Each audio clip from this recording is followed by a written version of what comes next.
مسلمانوں کی لشکرکشیوں نے اور مسلمانوں کے ملک فتح کرنے کے جذبے نے اسلام کے دامن پر ایک دھبا لگایا ہے، اسلام وتھ سورڈ، یعنی اسلام تلوار کے زور پر پھیلا، اسلام تلوار کے زور پر پھیلا۔ میں اکثر و بیشتر مجلسوں میں گبن کا یہ جملہ کوٹ کرتا ہوں کہ محمد sword in one hand and Quran in the other, erected his throne on the ruins of Rome and of Christianity۔ محمد نے ایک ہاتھ میں قرآن دوسرے میں تلوار لے کے اپنے اقتدار کو وسیع کیا روم اور عیسائیت کے کھنڈرات پر۔ یہ گبن نے لکھا ہے، بڑا مشہور رائٹر ہے، بہت دنیا میں اس کی کتاب پڑھی جاتی ہے آج بھی۔ محمد with the sword in one hand and Quran in the other، ایک ہاتھ میں تلوار دوسرے میں قرآن۔ ہم نے کہا کہ گبن ہمارا رسول رحمت تھا، اس نے کبھی تلوار نہیں اٹھائی، میدان جہاد میں کھڑا زخم کھاتا رہا مگر تلوار نہیں نکالی، کیسے لکھ دیا تم نے؟ انہوں نے کہا ہم سے کیوں بگڑتے ہو، ہم سے کیوں لڑتے ہو، تم جس شکل سے آئے وہ ہم نے لکھ دی۔ معلومات تصویر ہوتی ہے مسلمان کی، نام لکھا جاتا ہے محمد کا۔ صلوات بھیج دیں محمد والے۔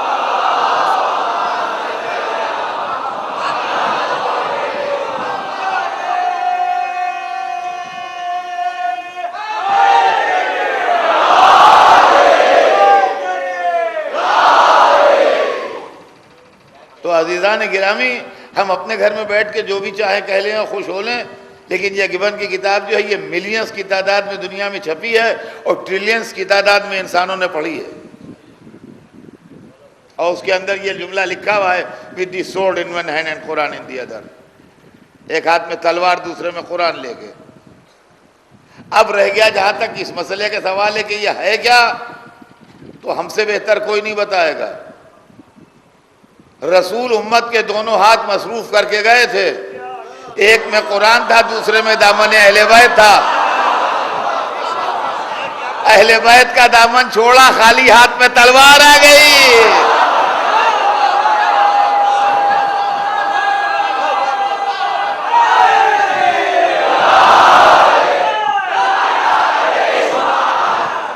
تو عزیزان گرامی، یہ ہماری حرکتوں سے تصویر رسالت بگڑی۔ with the sword in one hand and Quran in the other, erected his throne on the ruins of Rome and of Christianity۔ اور میں کہوں گا گبن، تم نے یورپ سے دیکھا دور سے، تمہاری سمجھ میں ایک ہاتھ میں تلوار ایک ہاتھ میں قرآن آیا۔ ہم نے قریب سے دیکھا ہے، قرآن نہیں ہے، جزدانوں میں پتھر ہیں۔ صلوات بھیج دیں محمد۔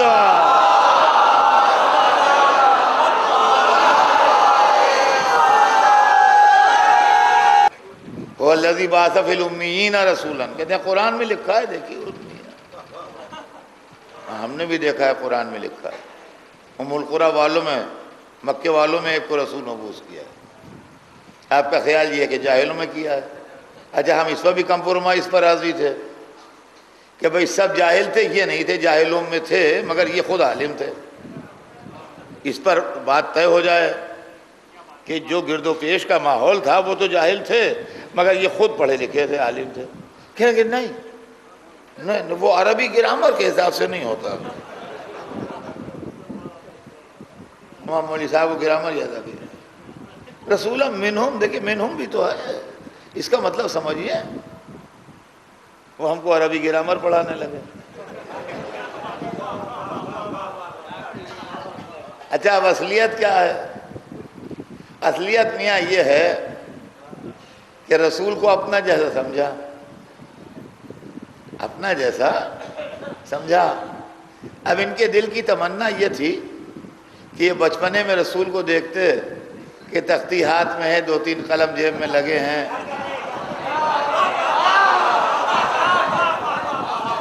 ادھر بیٹھے الف بے پڑھ رہے ہیں، ادھر بیٹھے تختی لکھ رہے ہیں، تو کہتے ہیں ہاں ہم نے دیکھا، پڑھے ہوئے ہیں۔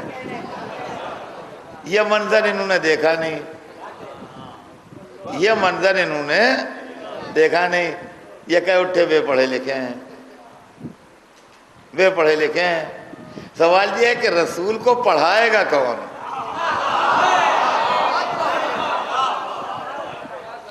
کس مدرسے میں پڑھیں گے یہ؟ اب سنیے، چند منٹ بس آج یہی بیان ہوگا، اس کے بعد مجلس تمام ہو جائے گی. دیکھیے صاحب، دنیا میں علم ناپنے کا ایک طریقہ یہ بھی ہے کہ اگر کوئی کسی بہت بڑے آدمی کا شاگرد ہے تو اس کے بھی علم کا ایک دبدبہ بنتا ہے.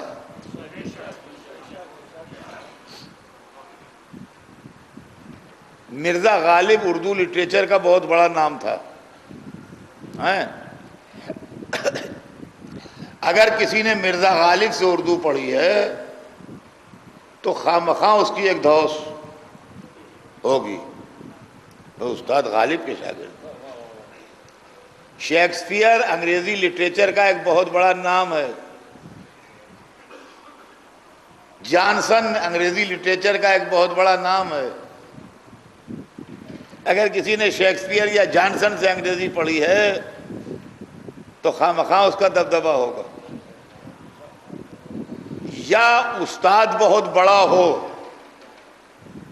تو شاگرد کا دبدبہ بنتا ہے، یا شاگرد بڑا نام کما لے تو استاد کا دبدبہ بنتا ہے.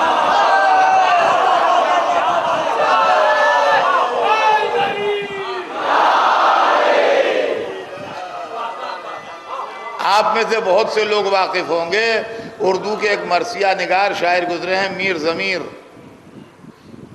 وہ استاد تھے مرزا دبیر کے، اور مرزا دبیر بہت بڑا نام ہے، انیس کے برابر کا نام ہے اردو لٹریچر میں، مرثیے میں مرزا دبیر.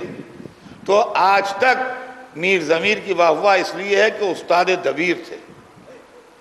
تو یا شاگرد اتنا بڑا ہو جائے تو استاد کا دبدبہ بنتا ہے، یا استاد بہت بڑا ہو تو شاگرد کا دبدبہ بنتا ہے. میرے رسول کے علم کو دونوں طرح ناپ لو، خدا کے شاگرد ہیں، علی کے استاد ہیں.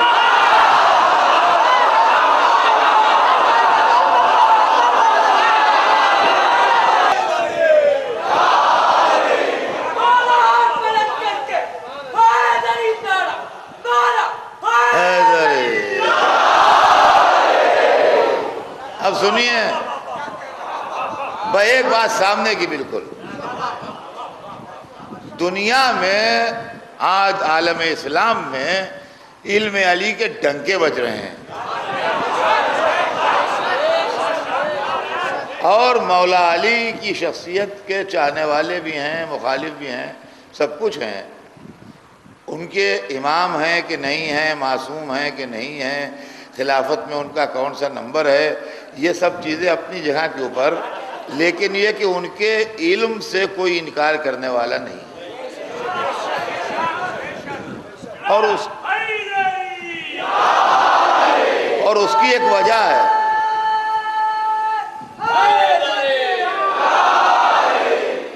علی کے علم سے انکار نہیں کیا جا سکتا. کیوں نہیں کیا جا سکتا؟ اگر کوئی غیر نان مسلم ہم سے آ کے یہ سوال کرے کہ رسول اللہ کا وہ زمانہ جب حضور تشریف فرما تھے اور صحابہ کرام حضور کے گرد بیٹھتے تھے اور علم و عرفان کی بارش ہوتی تھی، تو اس زمانے کے بزرگان اسلام کی کوئی ریٹن یادگار آپ کے پاس ہے؟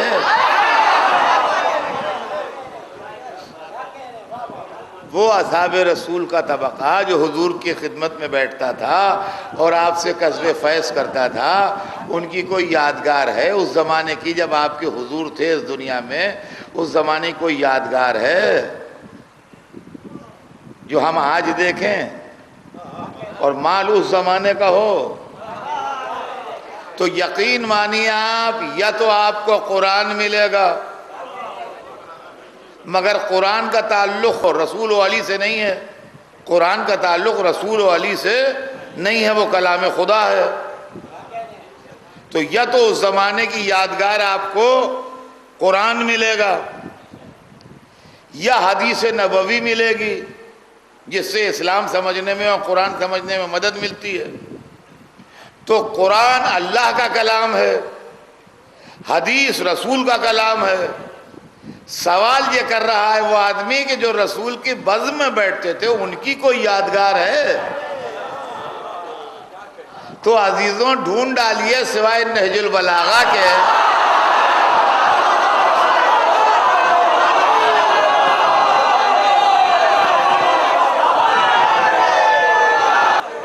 تو عزیزان گرامی غور طلب بات یہ ہے کہ اگر اس زمانے کی کتابیں رکھی جائیں ایک میز کے اوپر تو آپ کو 3 ہی کتابیں ملیں گی۔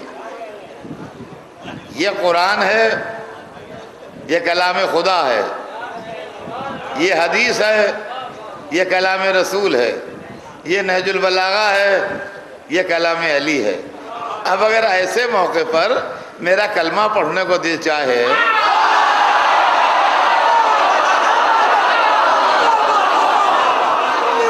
لا الہ الا اللہ قرآن پہ ہاتھ رکھے، محمد رسول اللہ حدیث پہ ہاتھ رکھے، علی ولی اللہ۔ علی اتنے بڑے اسکالر اور اتنے بڑے عالم کہ جن کے علم کی 1400 برس سے دنیا میں دھاک ہے اور دبدبہ ہے۔ سوال یہ پیدا ہوتا ہے کہ علی نے پڑھا کس سے تھا؟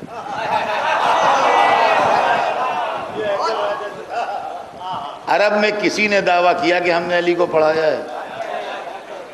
کسی خاندان نے بتایا کہ علی ہمارے کیا لکھنا پڑھنا سیکھتے تھے؟ کسی نے کہا کہ ہم نے علی کو تعلیم دی ہے؟ عرب ذرا ذرا سی بات پر فخر کرتے تھے۔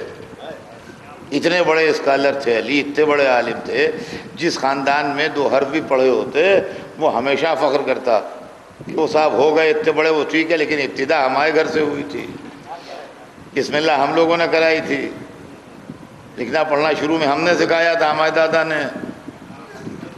تو علی کے علم کے ڈنکے بج رہے ہیں، علم بغیر پڑھے آتا نہیں، کوئی علی کے استاد ہونے کا دعویٰ کرتا نہیں۔ تو ہم نے کہا علی سے پوچھو، کوئی تو بولے گا نہیں، علی بتائیں گے۔ تو ہم نے علی سے پوچھا یا علی یہ بتائیے کہ آپ پاس جو اتنا علم آیا تو آپ نے کس نے پڑھایا جو آپ پاس اتنا علم آ گیا؟ تو انہوں نے کہا 2 دفعہ آپ نے استاد کا نام بتایا اور ایک ہی نام بتایا دونوں دفعہ۔ ایک دفعہ فرمایا کہ علمنی رسول اللہ الف باب، رسول اللہ نے مجھے 1000 دروازے علم کے سکھائے، ہر دروازے سے میں نے 1000 کھول لیے۔ خیر وہ ان کی ذہانت، مگر یہ تو انہوں نے ایکسیپٹ کیا کہ مجھے 1000 دروازے علم کے رسول اللہ نے سکھائے۔ دوبارہ پھر انہوں نے کہا نام لیا تو وہی نام لیا کہ زقنی رسول اللہ زقن زقا، رسول اللہ نے مجھے علم اس طرح بھرایا جیسے پرندہ اپنے بچے کو دانہ بھراتا ہے۔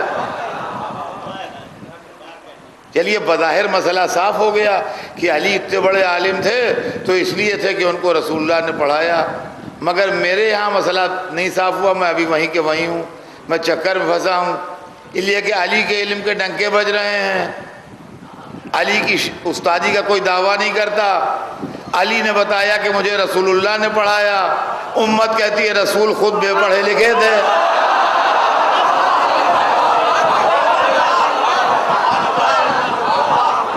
تو بے پڑھا لکھا آدمی کسی کو اتنا کیسے پڑھا دے گا کہ وہ علی بن جائے؟ عزیزان گرامی یہ سارے مسئلے ہیں تاریخ کے اندر جو الجھے ہوئے ہیں کہ یہ بھی تحقیق طلب مسئلہ ہے کہ یہ بات رسول کے لیے کہ اللہ نے جاہلوں میں سے ایک جاہل کو رسول بنا دیا، یہ صحیح ہے کہ غلط ہے، کیا ہے؟ اس کی اثر نو تحقیق ہونا چاہیے۔ اس لیے کہ یہ جرأت گفتار اور یہ جرأت اظہار اور یہ جرأت تحقیق ہمیں کربلا سے ملی۔ آپ یقین مانیے کہ کربلا ہی وہ ہے جس نے حق کو حق اور باطل کو باطل کہنا سکھایا۔ وہ دیکھنے میں چند آدمی تھے لیکن وہ چند آدمی نہیں تھے، در حقیقت حسین نے عطر انسانیت کھینچ لیا تھا۔ اگر